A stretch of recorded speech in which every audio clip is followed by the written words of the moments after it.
Привет, дорогие друзья! Докладываю обстановку, докладываюсь после нашего второго блога, а мы, по сути, мы осуществили мат в 2 хода. То есть мы абсолютно отрезали для этих ребят возможность для маневрирования. Для ребят, я имею в виду, для сотрудников Министерства иностранных дел Украины, для дипломатического корпуса, который массово лайкает оскорбительные антисемитские посты, посты с призывами кого-то убивать, у кого-то забирать земли, посты, отрицающие Холокост, ну и так далее. Да? Мы отрезали возможность для маневрирования, и несмотря на то, что украинские СМИ в большинстве своем, конечно же, традиционно проигнорировали эту тему, делая вид, что они ничего не замечают, а некоторые особо одаренные сообщили, даже попытались даже как-то выпутаться из данной ситуации. Это Цензорнет, к примеру, он сообщил, что я пропагандист. Ну, я даже согласен, да, я пропагандирую наказание для тупых собак.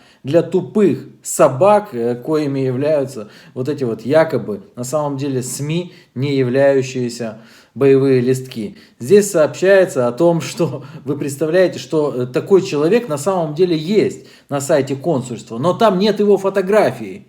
Нет его фотографий, вот. И на самом деле вот и люди с такими именами и фамилиями, есть несколько таких профилей в социальных сетях. Да, я должен сказать, у всех этих профилей в друзьях экс-министры иностранных дел, послы и дипломаты. Да, так и есть. В общем, после вот этих вот нелепых попыток оправдать украинский МИД должен был все-таки что-то сделать. Почему?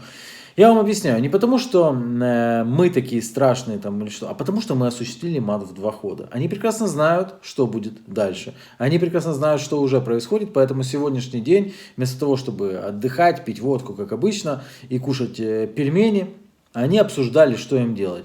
Я должен сказать, что мы одобряем оперативную реакцию министра иностранных дел Климкина. Павел Климкин отреагировал на эту ситуацию, он сказал, что это недопустимо и будет проводиться служебная проверка, служебное расследование. Я знаю, что произойдет в результате этого расследования. Считайте, что я пророк, да? В результате этого служебного расследования будет отозван один человек из генконсульства в Гамбурге. Сам вот этот вот неадекват. Его тихонько затрут куда-то, возможно, на какую-то другую должность потом. И подумают, что вот вроде бы как на этом все. Смотрите-ка, все удовлетворились. Нет, мы не удовлетворимся, конечно же. Потому что, повторяю, ситуация намного более значимая и намного более глобальная, чем вот один какой-то человек, который там что-то постит. Для примера, смотрите, мы кое-что упустили, каюсь, и уже потом, догоняя, вдруг осознали. Вот пост, где он рассказывает о том, как с евреями сражались, видите.